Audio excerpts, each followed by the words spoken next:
أعوذ بالله من الشيطان الرجيم. بسم الله الرحمن الرحيم. آمن الرسول بما أنزل إليه من ربه والمؤمنون كل آمن بالله وملائكته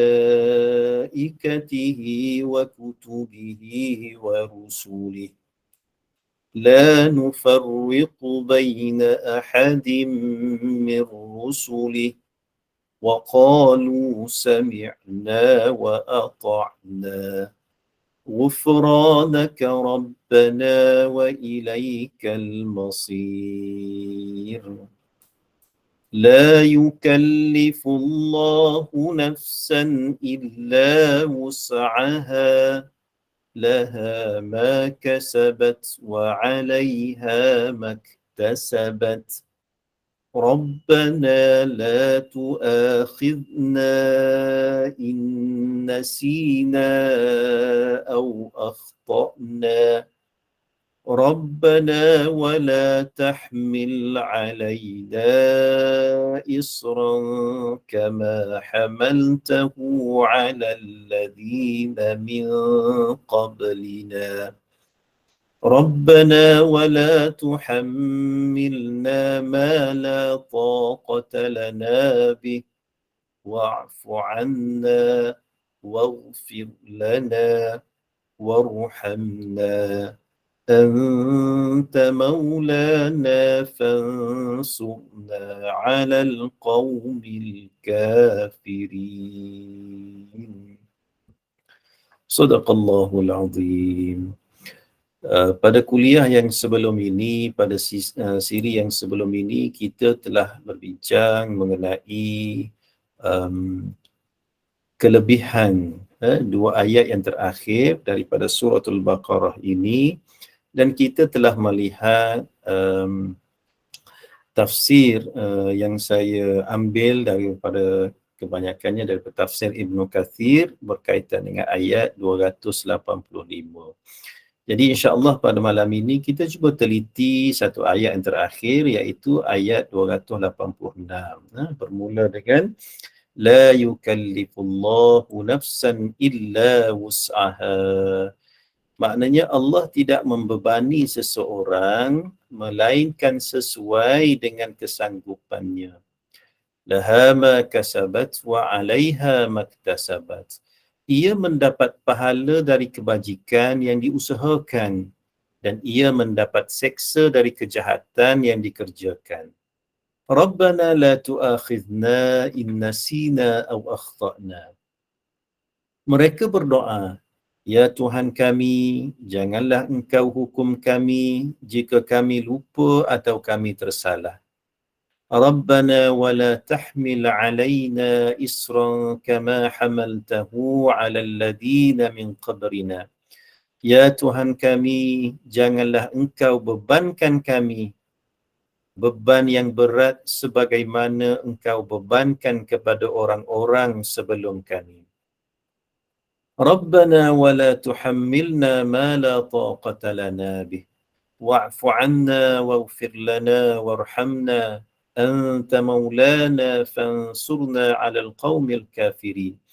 Ya Allah, ya Tuhan kami, janganlah engkau pikulkan kepada kami apa yang tak sanggup kami memikulnya. Beri maaflah kami, ampunilah kami dan rahmatilah kami. Engkaulah penolong kami, maka tolonglah kami terhadap orang-orang yang kafir. Jadi ibu-ibu yang saya kasih sekalian, dalam ayat yang terakhir ini Allah Subhanahu wa taala memberi satu penerangan kepada kita dengan penerangan yang amat besar maknanya.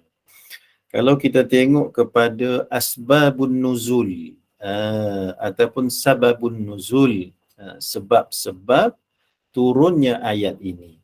Di sini bila kita kumpulkan pandangan daripada kitab-kitab tafsir, saya jumpa ada 3 riwayat yang menceritakan tentang asbabun nuzul bagi ayat ini. Cuma kalau saya cerita ketiga-tiga ni, kita berhenti pukul 12 malam kita ni. Jadi saya ambil salah satu sahaja ya, yang sebagaimana disebut dan juga diriwayatkan daripada tafsir Ibnu Kathir ini, antara sebab turunnya ayat ini ialah la yukallifullahu nafsan illa wus'aha. Allah tidak membebani seseorang melainkan sesuai dengan kesanggupannya. Kata Ibnu Kathir, ia merupakan kelembutan dan kasih sayang serta kebaikan Allah terhadap makhluknya. Kerana dalam ayat inilah yang menghapuskan beban berat yang dirasakan oleh para sahabat tatkala turunnya ayat yang sebelum daripada ayat 285 ni, ayat 284. Ayat 284 tu, kalau kita tengok dalam suratul Baqarah, jadi ibu-ibu boleh buka suratul Baqarah tu kan. Cuba tengok 284 ayatnya macam mana. Lillahi ma fis samawati wa ma fil ard. Segala yang ada di langit dan di bumi itu adalah kepunyaan Allah Subhanahu wa taala. Wa in tubdu ma fi anfusikum, dan jika kamu melahirkan apa yang ada dalam hati kamu, au tukhfuhu, ataupun kamu menyembunyikan,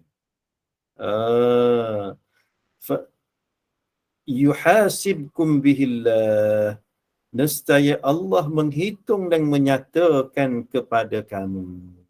Jadi ayat yang sebelum itu Allah Subhanahu wa taala menyebut, maknanya Allah menghisap dan meminta supaya dipertanggungjawabkan akan apa yang ada dalam hati kita, akan perbuatan-perbuatan yang tak baik. Maknanya niat yang tak baik itu pun Allah tahu dan kita kena bertanggungjawab. Jadi para sahabat, ada satu riwayat menyebut antara para sahabat yang datang jumpa Nabi, Sayyidina Abu Bakar, Sayyidina Umar dan sahabat-sahabat yang lain datang jumpa Nabi, ya Rasulullah, kami ni rasa risau, kami ni rasa bimbang, kan? Dalam hati ni Tuhan saja yang tahu, ada kalanya terlintas dalam hati nak melakukan perbuatan yang tak baik. Kalau lintasan tersebut pun dikira oleh Allah Subhanahu wa taala, maka nayalah kami, teruknya kami rasa, risaunya kami. Itu kebimbangan para sahabat. Kerana apa? Kerana dibimbangi perkara yang terlintas dalam hati, perkara dosa yang terlintas dalam hati yang ingin dilakukan, dihisap dan dikira oleh Allah Subhanahu wa taala. Sudah tentulah maknanya rasa terbeban dah, rasa susah hati, rasa risau, rasa bimbang. Itu para sahabat. Jadi maksud para sahabat ni, dia terlalu risau tentang apa yang akan dilalui pada hari kiamat. Lalu oleh yang demikian, barulah turun ayat la yukallifullahu nafsan illa wus'aha laha ma kasabat wa 'alaiha maktasabat. Ini Allah tidak membebani seseorang melainkan sesuai dengan kesanggupannya. Dia sebenarnya amal kebaikan, sebagaimana yang kita tahu, kalau kita buat satu kebaikan, Allah akan balas kebaikan tersebut dengan dilipat gandakan kebaikan. Contoh kita buat satu amal baik, digandakan 10 kali ganda, sehingga 70 kali ganda, sehingga 700 kali ganda. Itu amal baik. Kan? Amal baik, kalau kita berazam ataupun orang kita kata kita berniat, niat nak buat baik pun dah dapat pahala. Macam mana tu niat nak buat baik? Adakah kita orang kata terlintas besok nak pergi sembahyang subuh berjamaah dah terus dapat pahala? Belum lagi. Maksud niat dapat pahala tadi, azam yang baik baru dapat pahala. Apa makna azam yang baik? Makna kita teringin nak buat benda baik dan kita berazam nak buat dan kita ada usaha kita nak buat. Yang tu disebut sebagai niat dapat pahala. Contoh saya bagi. Contoh katakanlah, teringin nak pergi sembahyang subuh berjamaah esok. Jadi apa yang kita buat malam ni? Malam ni kita pun dah siap-siap tidur awal lah. Kan?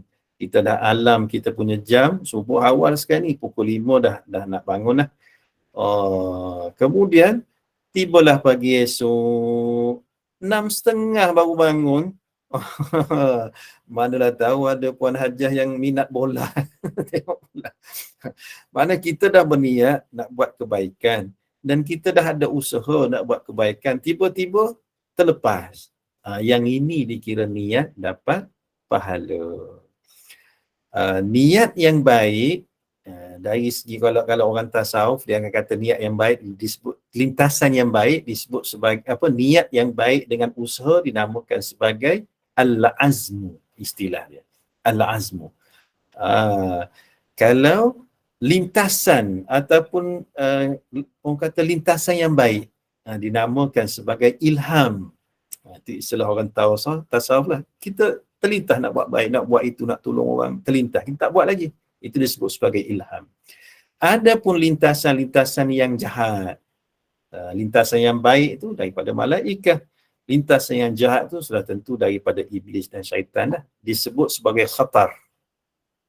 Ada juga kadang terlintas, geram aku dia ni, terlintas nak itu, nak ini, nak buat benda tak baik, contoh kan. Jadi lintasan tersebut belum lagi ditulis sebagai dosa, sehinggalah kita melakukan perbuatan dosa tersebut. Lintasan ini disebut sebagai khatar. Khatar ini tidak ditulis sebagai dosa. Cuma bila kita dah buat lintasan yang buruk kita nak buat tu, yang kita niat tadi, barulah ditulis sebagai satu dosa. Kalau perbuatan yang baik, kita berniat, kita berazam, telah ditulis satu kebaikan. Kemudian kita buat, diganda-gandakan lagi pahala. Lepas tu orang tanya, Ustaz, kalau macam tu banyaklah pahala saya. Belum tentu. Memanglah niat yang baik dah dapat pahala. Kalau kita buat, diganda-gandakan pahala. Tetapi perbuatan baik pun kita jangan rasa senang hati. Boleh jadi perbuatan baik tadi belum tentu Allah terima kalau kita tak buat dengan betul ataupun kita tak buat dengan ikhlas. Adapun perbuatan yang jahat, kita kena takut walaupun satu dosa kita buat, malaikat tu tulis dosa. Maknanya dia bukan kata ditanya, ikhlas tak ikhlas kawan ni mencuri, ikhlas tak ikhlas ni mengumpat ni. Maknanya kesalahan adalah kesalahan. Jadi makna kita berusaha supaya menjauhkan perbuatan-perbuatan yang tidak baik. Adapun perbuatan baik, sentiasalah kita berazam, sentiasalah kita berusaha untuk melakukan amal yang baik. Sebab itu Puan Hajah, kita kena banyak bersyukur. Antara perkara yang kita patut bersyukur ialah Allah memberikan kepada kita hidayah dan taufik dalam kita belajar agama. Contohlah, saya ambil contoh malam ni, kita ada dalam berapa ni, dekat 100 orang dalam ni kan. Dekat 100 orang. Yang 100 orang ni memang kena sangat-sangat bersyukur.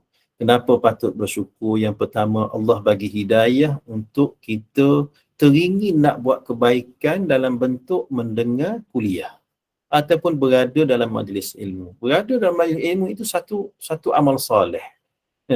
Jadi tak semua Allah campakkan keinginan. Hidayah, keinginan yang baik itu dikatakan sebagai hidayah. Hidayah itu tak semua Allah campakkan dalam hati setiap orang. Berapa ramai yang berminat untuk datang ke masjid surau, berapa ramai yang berminat untuk ikut kuliah dalam online dan sebagainya. Mungkin tak ramai. Sedangkan di luar sana masih lagi ramai. Tapi Allah pilih kita untuk kita ni ingin untuk melakukan amal soleh. Jadi kita kena patut bersyukur. Kenapa? Allah bagi hidayah kepada kita. Kita yang dekat 100 orang ni, bukan hanya Allah bagi hidayah, kita juga patut bersyukur kerana Allah bagi kita satu lagi, iaitu taufik. Hidayah, keinginan nak buat baik. Taufik, Allah memudahkan jalan untuk kita melakukan keinginan yang baik yang kita nak buat. Ada orang bila tengok dalam grup ada link kuliah agama, contoh kan, teringin dia nak masuk, tiba-tiba ya Allah, bateri handphone pula tak ada, kena cas dulu, sehingga kan terlepas kuliah agama dia. Nak masuk tiba-tiba, ya Allah, kena pergi klinik, kan, macam-macam sakit, dekat klinik nak buka pula tak boleh, macam-macam. Jadi tak sempat dia ada keazaman untuk mendengar kuliah. Dia dah dapat satu pahala dan dia telah mendapat hidayah, cuma dia tidak mendapat taufik. Kita yang boleh berada dalam majlis ilmu ini, Allah bagi pada kita dua. Allah bagi satu hidayah dan Allah bagi kepada kita taufik. Sebab itu kena banyak-banyak bersyukurlah pada Allah Subhanahu wa ta'ala. Ya? Baik, itu asbabun nuzul daripada dua ayat ini. Kemudian cuba kita tengok, ya ibu-ibu, ya. La yukallifullahu nafsan illa wus'aha. Sesungguhnya Allah itu tidak membebankan. La yukallifullahu nafsan illa wus'aha. Sesungguhnya Allah tidak membebankan kepada seseorang melainkan sesuatu yang sesuai dengan kesanggupannya. Apa kata Ibnu Katsir? Ibnu Katsir menyebut Allah Ta'ala tidak akan membebankan seseorang di luar kemampuannya. Ini merupakan kelembutan dan kasih sayang Allah Subhanahu wa Ta'ala. Sama ada dari segi bebanan taklif. Bebanan taklif tu apa? Bebanan tanggungjawab ataupun perkara yang wajib yang kita kena buat. Sebenarnya tidak terbeban. Kalau kita cek, kan, apa benda yang Allah suruh kita buat, yang wajib kita kata, kan, kita ambil dulu lah, memenuhi rukun Islam. Sembahyang ni Allah suruh kita sembahyang yang wajib berapa waktu? 5 waktu sahaja. 5 waktu tu kalau kita buat betul-betul, agak-agaknya satu waktu berapa minit kita buat? 10 minit tu paling lama lah kita sembahyang. Sembahyang maghrib 10 minit tu paling lama. Kalau kita sembahyang di masjid, sembahyang berimam mungkin sampai 10 minit. Cuba kita sembahyang seorang-seorang. Sembahyang seorang-seorang tak sampai 5 minit. Saya ingat 3 minit dah selesai, kan? Allahu Akbar. Doa iftitah pun tak baca kadang-kadang. Kan? Baca Fatihah, waladdallin. Bismillahirrahmanirrahim. Qul huwallahu ahad. Qul huwallahu je kita baca. Tak sampai 3 minit selesai. Kita letaklah 10 minit. Saya tahu depan saya ni puan-puan hajar, kan, ibu-ibu yang baca betul bagus. Alhamdulillah. Doa iftitah tu baca, ya, jangan tinggal, ya. Nanti saya akan cerita kelebihan doa iftitah. Kalau boleh kita semayang, biarlah sesempurna mungkin. Saya ambil contoh, semayang 10 minit lah satu waktu. Kalau 5 waktu, baru 50 minit. Hidup kita 24 jam. Maknanya sikit je masa untuk difardukan kita melakukan benda yang disuruh oleh Allah dalam satu aspek solat, kita katakan. Habis tu waktu yang lain tidak dibebankan kepada kita. Cuma kita hamba yang soleh, kita akan buat sunat-sunat yang lain dan sebagainya. Tapi nak ceritanya, beban yang Allah bagi pada kita tidak membebankan. Bayangkan kalau dulu di awal perintah melakukan solat, ibu-ibu biasa dengar peristiwa Isra' dan Mi'raj, kan. Perintah yang mula-mula 50 waktu. Kalaulah 50 waktu tu, saya kuliah 5 minit, 10 minit solat, kuliah sambung balik kuliah, maknanya terbeban. Tapi Allah ringankan 5 waktu sahaja. Puasa yang wajib sebulan je kita ada, setahun 12 bulan, mana 11 bulan lagi tidak diwajibkan. Zakat bagi yang mampu, haji bagi yang mampu. Maknanya semua benda yang Allah bebankan kepada kita dari segi bebanan fardu adalah tidak membebankan. Itu satu. Yang kedua, dari segi ujian. Kadang-kadang kita diuji oleh Allah dengan pelbagai ujian, kerana dunia ini adalah tempat untuk kita diuji, kan. Memang dunia tempat untuk kita uji. Kadang-kadang kita rasa ujian tadi datang silih berganti, kan. Habis ujian ini datang ujian lain, habis ujian ini datang ujian. Ada kali atas diri kita ni Allah uji bertimpa-timpa, belum habis lagi satu ujian, diuji dengan lain, diuji dengan lain, diuji dengan lain. Ya Allah, macam-macam ujian. Kadang-kadang kita rasa akulah orang yang paling banyak diuji, tapi sebenarnya tidak, ya. Allah uji kita mengikut kemampuan kita. Allah tahu hajah inilah kemampuannya, Allah uji dengan yang ni uji dengan benda lain.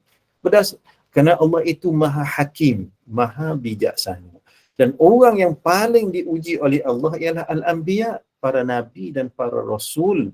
Maknanya bila Allah uji kita, tandanya Allah tahu kita ni hamba yang kuat.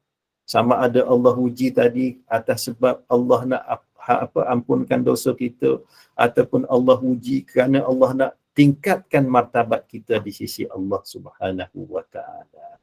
Jadi ibu-ibu yang berada depan saya telah melalui fasa kehidupan yang terlalu lama, kan, lebih jauh, kadang-kadang tu lebih berpengalaman daripada saya dan mengalami ujian-ujian yang pelbagai. Jadi kita sendiri melihat, ya Allah, bila Allah uji sahaja, dalam masa yang sama Allah akan bagi anugerah-anugerah yang lain. Kan? Banyak kita lalui, kan. Bila teruk kita kena uji, tunggulah Allah akan bagi hadiah. Allah akan bagi hadiah. Memang itu adalah janji Allah Subhanahu wa taala. Dan dalam ayat ini pun la yukallifullahu nafsan illa wus'aha. Ingatlah bila kita kena uji, bila kita dibebankan dengan tanggungjawab dan sebagainya, sebenarnya Allah tidak membebankan kepada kita melainkan sesuai dengan kesanggupan kita. Dan Allah sambung lagi, laha ma kasabat wa 'alaiha ma iktasabat. Dan iaitu berupa berupa kebaikan. Dia mendapat pahala dari kebaikan yang diusahakan, iaitu berupa kebaikan yang ia lakukan. Ini janji Allah. Kita buat baik, Allah akan bagi pahala. Malah diganda-gandakan pahala. Sebab itu, kita berusahalah untuk menambah pahala. Kita, benda yang kadang-kadang kita terlepas pandang dan kita tak rasa nak cari, yang kita tak nampak, iaitu pahala. Sedangkan pahala itulah merupakan benda yang kita harapkan bila kita tiba di negeri akhirat besok. Laha ma kasabat. Kita akan tengok kebaikan daripada kebaikan yang kita buat bila besok di negeri akhirat. Sebab itu bila kita baca surah Zalzalah ke, di hujung tu, kan,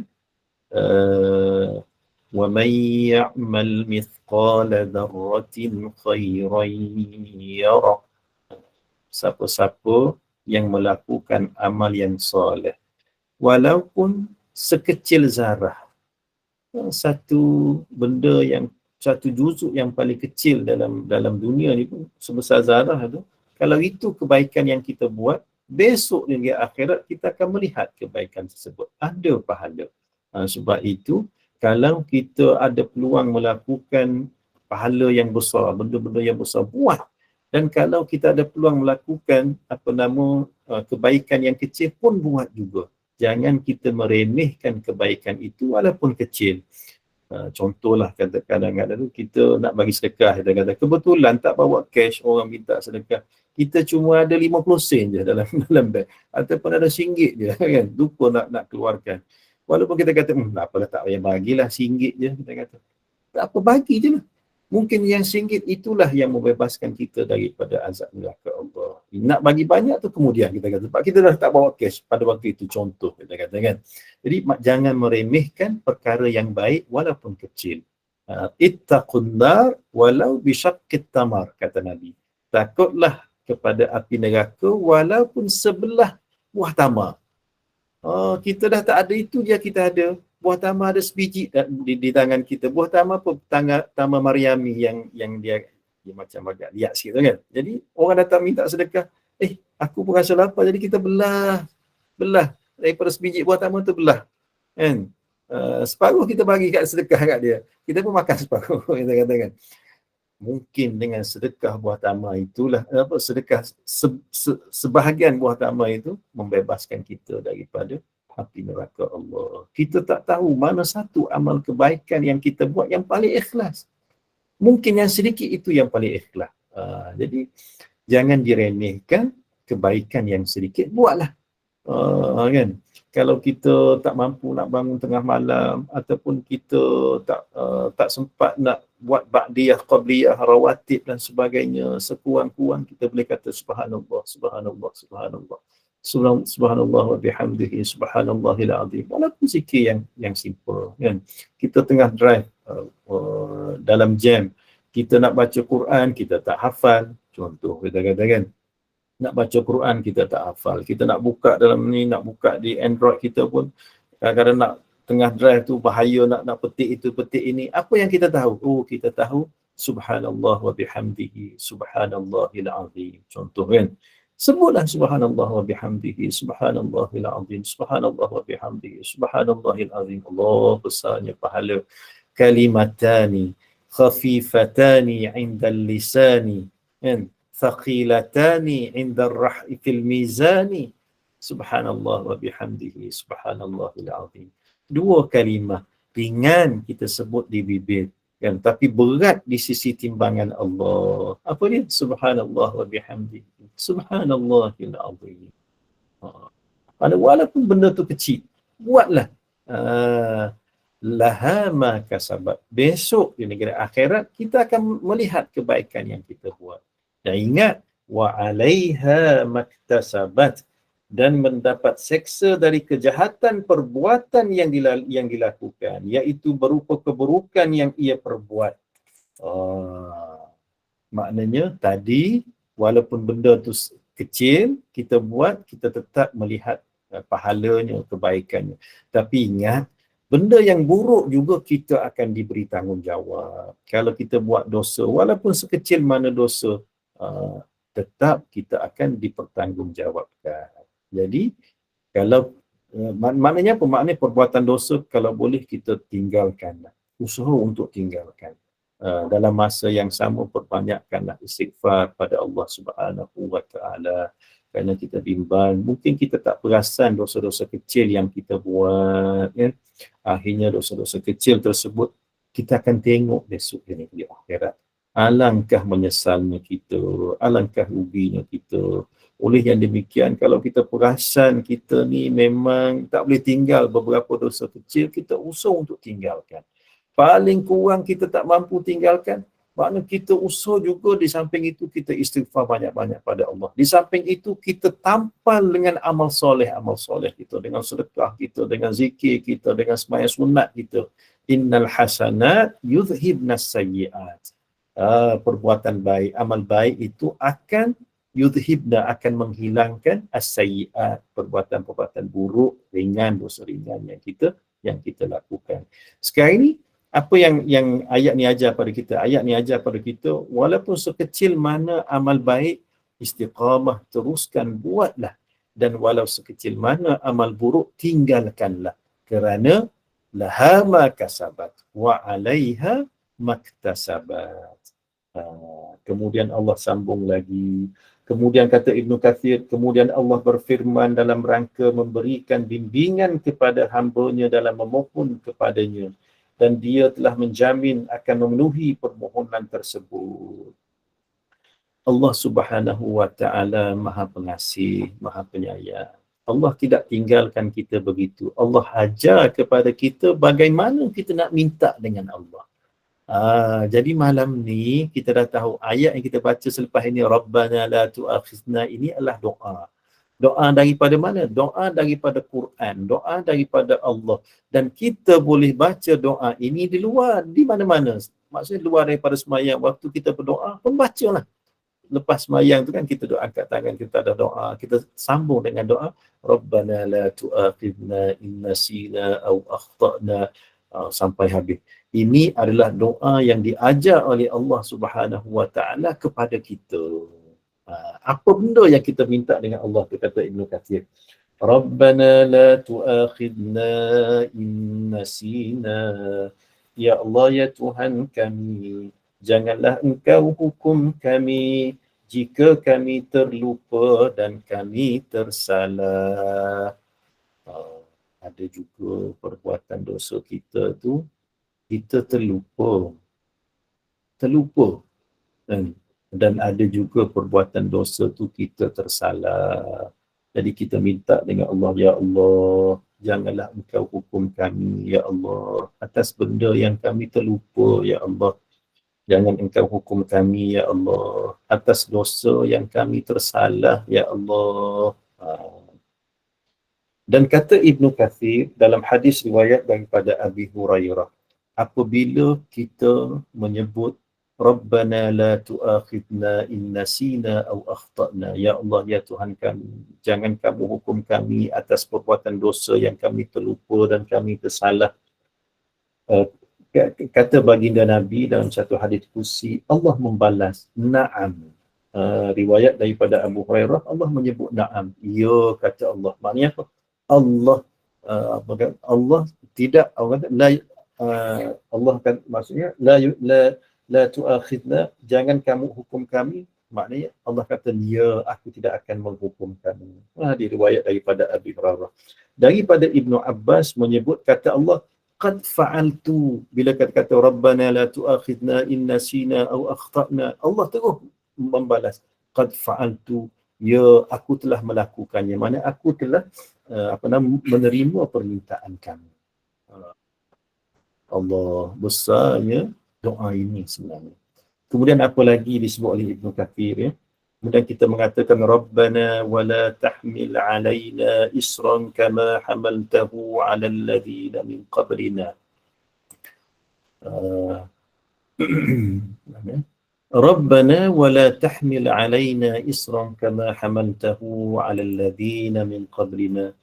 Ya Allah, ya Tuhan kami, janganlah Engkau bebankan kepada kami beban yang berat sebagaimana Engkau bebankan kepada orang-orang sebelum daripada kami.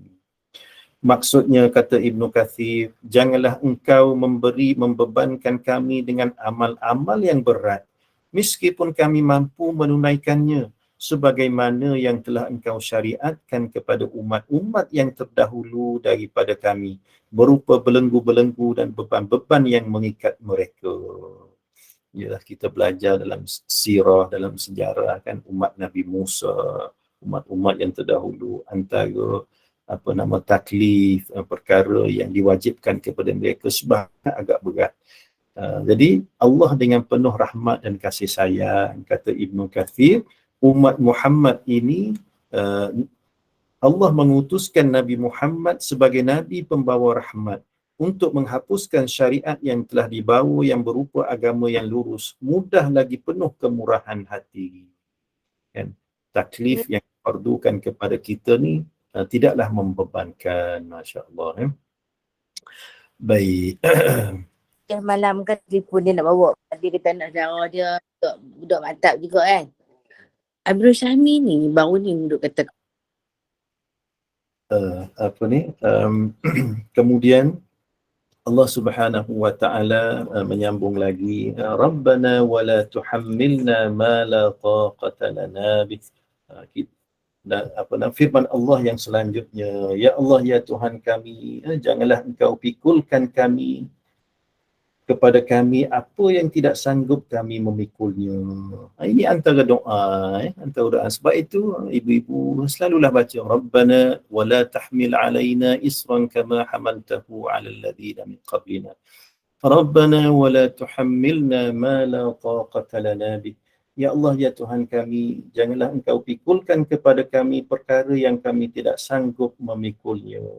Kata Ibnu Kathir, iaitu berupa kewajipan, semacam berupa kewajipan, pelbagai macam musibah dan ujian. Janganlah Engkau menguji kami dengan apa yang kami tidak mampu menjalani. Kita merayu dengan Allah supaya kalau Allah nak uji kita, ujilah perkara-perkara yang kita mampu untuk kita menghadapinya. Kita tak jauh daripada ujian-ujian yang kita tidak mampu untuk hadapi. Jadi dalam hadis riwayat daripada Abu Hurairah, di mana Allah menyebut dalam satu hadis kursi, Allah menjawab na'am, ya kan, aku menerima permintaan kamu. Qad fa'altu, dari riwayat Ibnu Abbas, ya aku telah melakukannya. Ya. Kemudian apa lagi yang kita minta dengan Allah Subhanahu wa taala? Wa'fu anna ya Allah ya Tuhan kami, maafkanlah kami. Waghfir lana ya Allah ya Tuhan kami, ampunilah kami. Warhamna, dan rahmatilah kami. Jadi ibu-ibu, kalau kita tengok dalam ayat ini kan, Ada beberapa perkataan yang mungkin maksudnya lebih kurang sama. Wa'fu anna, maafkanlah kami. Waghfir lana, ampunilah kami. Jadi kalau kita tengok dalam perbahasan bahasa, dia ada sedikit perbezaan lah. Walaupun secara umumnya lebih kurang sama. Wa'fu anna, maafkanlah kami. Waghfir lana, ampunilah kami. Secara umumnya kita minta keampunan daripada Allah. Cuma secara detailnya mungkin ada sedikit perbezaan. Dia ada banyaklah. Antaranya saya cuma mengambil apa yang disebut oleh Ibnu Kathir. Kata Ibnu Kathir, wa'fu anna, maafkanlah kami, iaitu atas kekhilafan dan kesalahan yang engkau ketahui yang pernah terjadi antara kami denganmu. Itu maksud wa'fu anna. Kemudian waghfir lana, ampunilah kami atas kesalahan-kesalahan yang pernah terjadi antara kami dengan hamba-hambamu. Jadi kita minta wa'fu anna, ampunilah dosa kami ni ya Allah, dosa aku denganmu ya Allah. Dosa kita dengan Allah. Apa dosa kita dengan Allah? Antara dosa kita dengan Allah, kita tidak melakukan kita tak buat benda yang Allah suruh. Contoh tak sembahyang. Itu dosa kita dengan Allah. Kita tak menutup aurat, contoh kan. Itu dosa kita dengan Allah Subhanahu Wa Taala. Jadi kita minta wa'fu anna ya Allah, maafkanlah kami atas kesalahan dan dosa kami denganmu ya Allah. Itu maksud wa'fu anna di sisi Ibnu Kathir. Waghfir lana, ampunilah kami ya Allah, ampunilah dosa kami ni terhadap kesalahan kami dengan orang lain. Mungkin kita ada buat salah dengan orang lain lah. Selain daripada Allah, buat salah dengan adik-beradik kita, buat salah dengan kawan-kawan kita, buat salah dengan sesiapa sahaja. Lalu kita minta waghfir lana ya Allah, ampunilah dosa kami ya Allah atas kesalahan kami dengan orang ya Allah. Warhamna, dan rahmatilah kami ya Allah. Sebab itu saya pun selalu sebut dalam kuliah sebelum ini, siri sebelum ini pun kan, selalulah kita istighfar dengan Allah Subhanahu Wa Taala kerana dosa dan kesalahan kita ni amat banyak, amat banyak sekali. Ini mintalah ampun dengan Allah Subhanahu Wa Taala, dan Allah itu Ghaffar, Maha penerima taubat. Bila masa kita perlu istighfar atau perlu bertaubat? Sepanjang masa. Waktu yang paling afdal bila? Waktu yang paling afdal, yang paling elok, paling cantik kita istighfar, waktu bila itu?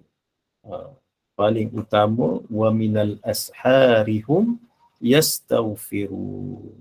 Dan pada waktu sahur, mereka itu istighfar dengan Allah Subhanahu Wa Taala. Ini waktu yang paling afdal.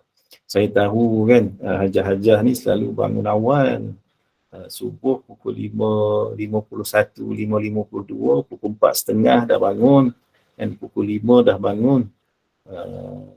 Pukul 5 tu, pukul 4.30, pukul 5 itu ialah antara pukul 5.50 kan, antara pukul 4.50 hingga subuh itu adalah waktu sahur.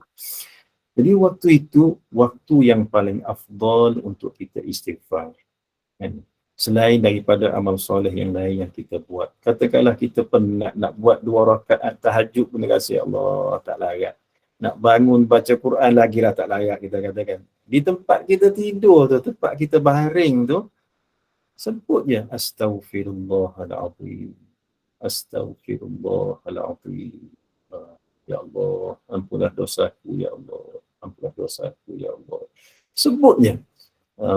Kerana itulah waktu yang afdal untuk kita istighfar. Selain daripada waktu lain banyaklah lepas sembahyang kan.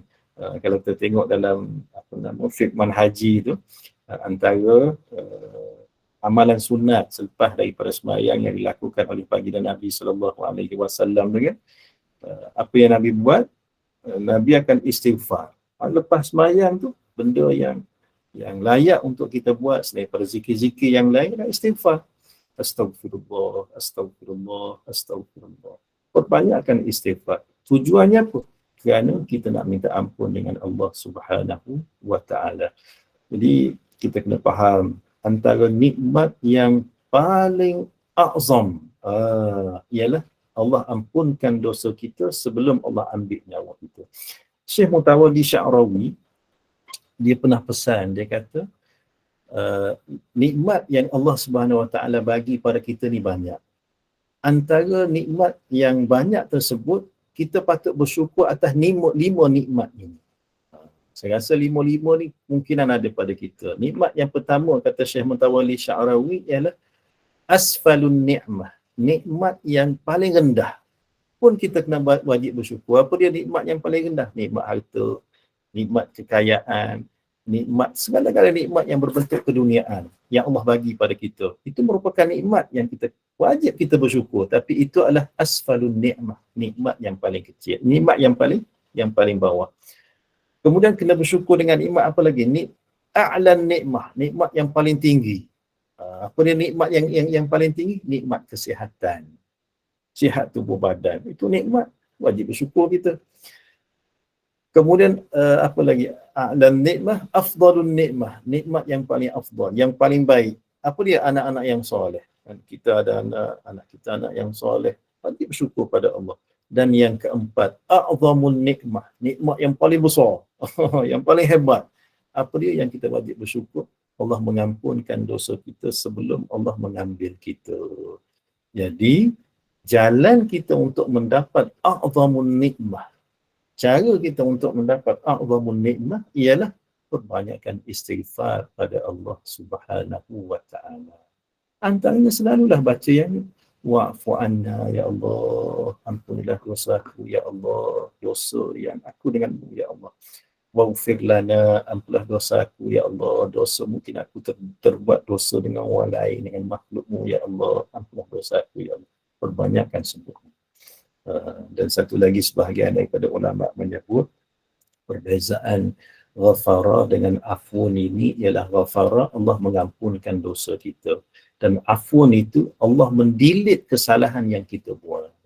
Kita pun malu juga tuan-tuan kalau kita ada melakukan perbuatan dosa. Besok bila kita tiba di negeri akhirat, bila diberikan buku catatan amalan, walaupun dosa tersebut kita telah minta ampun dengan Allah, Allah dah ampun, tapi masih tertulis, kita rasa malu juga. Kita minta dengan Allah, ya Allah, ya Tuhanku, mana-mana dosa yang aku telah buat, kamu maafkanlah ya Allah. Bukan setakat kamu maafkan ya Allah, kamu hapuskan kesalahan dan dosa tersebut daripada catatan amalan, buku amalan aku ya Allah. Jadi perbanyakkanlah kita sebut, kita minta wa'fu anna, ampunilah kami ya Allah, waghfir lana, ampunlah segala dosa kami ya Allah, warhamna, dan rahmatilah kami, anta maulana fansurna 'alal qaumil kafirin. Sebagaimana disebut oleh Ibnu Katsir, warhamna, rahmatilah kami, iaitu dari segala hal yang akan datang. Maka dengan taufikmu janganlah engkau menjatuhkan kami ke dalam dosa orang lain. Anta maulana, sesungguhnya engkaulah penolong kami.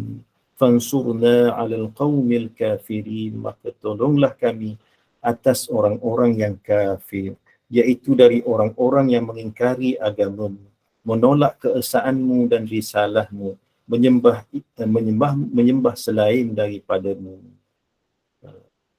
Fansurna 'alal qaumil kafirin, maka tolonglah kami atas orang-orang yang kafir. Ibnu Jarir meriwayatkan daripada Ibnu Ishaq bahawa daripada Mu'adh bin Jabal, selesai membaca doa ini, fansurna 'alal qaumil kafirin, maka ia mengucapkan amin. Disebut dalam tafsir Ibnu Katsir. Jadi kita faham bahawa satu ayat yang terakhir daripada suratul Baqarah ini ialah merupakan sebahagian daripada doa ma'thur yang diajar oleh Allah Subhanahu Wa Taala kepada kita. Jadi oleh yang demikian, saya dan puan-puan hajah semua, termasuklah doktor-doktor yang berada depan saya, nampak Dr. Farihah pun ada ni, baru perasan. Oi, segan kita bercakap depan orang yang alim. Jadi mudah-mudahan dengan sedikit pengisian yang kita sama-sama lalui dalam tempoh kurang lebih dalam berapa minit tadi, lebih 50 minit, 1 jam. Mudah-mudahan boleh memberi inspirasi kepada kita, boleh memberi orang kata motivasilah untuk kita memperbanyakkan amal soleh kita dan kita berusaha sedaya mungkin untuk meninggalkan perbuatan-perbuatan yang boleh menjejaskan orang kata apa pahala kita di sisi Allah Subhanahu wa taala. Jadi saya kira mewadailah juga pun untuk kali ini sedikit perkongsian berkaitan dengan ayat yang terakhir daripada surah Al-Baqarah. Mungkin kalau ada satu soalan tu boleh tanya. Okay, silakan kita buka soalan untuk ditanya. Dekat sini saya dia tengok dekat ruangan chat ni daripada Sharifah Azizan ya. Sharifah Azizah, semua ujian yang kita hadapi berlaku atas izin Allah. Jadi apabila diuji, contoh ditipu orang, apa yang sebaiknya kita lakukan? Saman ke atau berserah saja atau macam mana? Bagus juga soalan ni. Kita mungkin lalui banyak perkara kan. Saya sendiri pun pernah lalui. Jadi apa yang patut kita buat? Kalaulah maknanya ujian tadi contoh ditipu dan sebagainya dan boleh melalui proses perundangan, tak ada masalah kita lalui proses perundangan. Kerana bukan hanya kita sahaja yang menerima keadaan tersebut, mungkin orang lain kalau tidak diambil tindakan akan menerima nasib yang sama. Itu satulah. Kemudian yang kedua, selain daripada katakanlah kita mengambil proses perundangan, kita juga perlu berserah pada Allah Subhanahu wa taala. Kita sendirilah. Mana itu merupakan satu proses yang biasa. Kemudian yang paling penting sekali bagaimana kita menerima ujian tersebut, bahawa ini adalah ujian daripada Allah Subhanahu wa taala. Maka dalam keadaan demikian, sudah tentu kita akan rasa lebih tenang. Kan? Yang proses itu proses biasa. Dan apa yang berlaku pada kita, kita berserah pada Allah Subhanahu wa taala dan kita akan rasa lebih tenanglah. Kalau ada rezeki kita. Kalau tak ada, mungkin Allah akan ganti dengan yang lebih baik. Dan kalau kita ditimpa dengan ujian, ni ada satu doa lah yang diajar oleh baginda Nabi SAW kepada Ummu Salamah. Ketika Ummu Salamah ni dia kematian suami dia, hilang tempat pergantungan dan dia terlalu sedih lah ya bila suami dia meninggal. Jadi baginda Nabi SAW ajar kepada Ummu Salamah satu bacaan. Dan kita pun bila ditimpa ujian, sebesar-besar ujian atau sekecil-kecil ujian, kita amalkan yang ni. Apa dia? Bila dengar je berita ujian, dapat je ujian, terus kita sebut inna lillah wa inna ilaihi raji'un. Inna lillah wa inna ilaihi raji'un. Kemudian Allahumma ajurni fi musibati wa akhluf li khairan minha. Allahumma ajurni fi musibati wa akhluf li khairan minha. Ya Allah, ya Tuhanku, berilah ganjaran pahala atas musibah yang Engkau uji aku ni, ya Allah. Kerana bila kita menerima ujian, Allah nak bagi pahala. Pahala apa? Pahala sabar. Dan pahala apa? Pahala redha. Terus dia sebut inna lillahi wa inna ilaihi raji'un. Kita tahu Allah ini semua daripada Allah dan kita semua akan dikembalikan pada Allah Subhanahu wa taala. Ya Allah, ya Tuhanku, berilah ganjaran pahala atas musibah yang Kau uji aku ini, ya Allah. Wa akhluf li khairan minha, gantikanlah yang lebih baik. Percayalah, kalau kita kena tipu dan sebagainya, kalau kita sebut, insya-Allah Allah akan ganti berlipat-lipat kali ganda. Mungkin dalam bentuk yang lain yang di luar daripada pemikiran kita, kerana Allah itu Maha Hakim. Yang proses yang biasa kita buat itu proses mahkamah, apa saman, itu proses biasa nak buatlah, itu terpulang pada kita kan. Tapi yang penting bagaimana kita memposisikan diri kita ketika kita diuji oleh Allah Subhanahu wa taala. Jadi amalkan itu. Inna lillahi wa inna ilaihi raji'un. Allahumma jurni fi musibati wa akhluf li khairan minha. Selalu baca. Mudah-mudahan insya-Allah Allah akan ganti dengan yang lebih baik yang berlipat kali ganda. Ya. Insya-Allah. Terusnya ada soalan lain dari jemaah, silakan.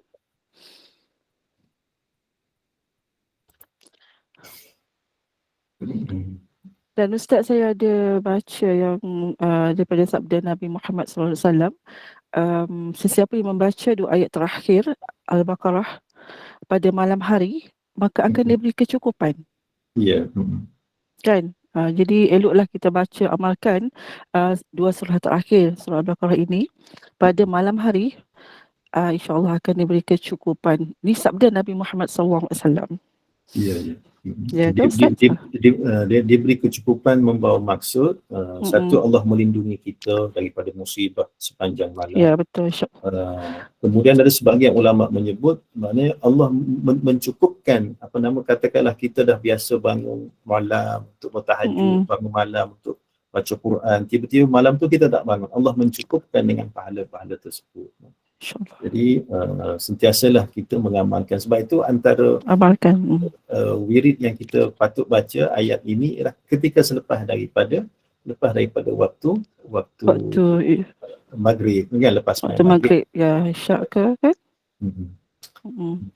Ya, betul Ustaz, saya dapat rasa bila kita amalkan dan kita istiqamah mengamalkan 2 ayat ni, memang nampak, memang ada nampak kesan. Betul, insyaAllah. Dan Ustaz, kita boleh tutuplah dan tangguhkan majlis ilmu kita ini tadabbur dengan tasbih kafarah dan surah. Tasbih kafarah. Silakan Ustaz. Silakan. Kita tangguhkan dengan tasbih kafarah dan surah Al-Asr.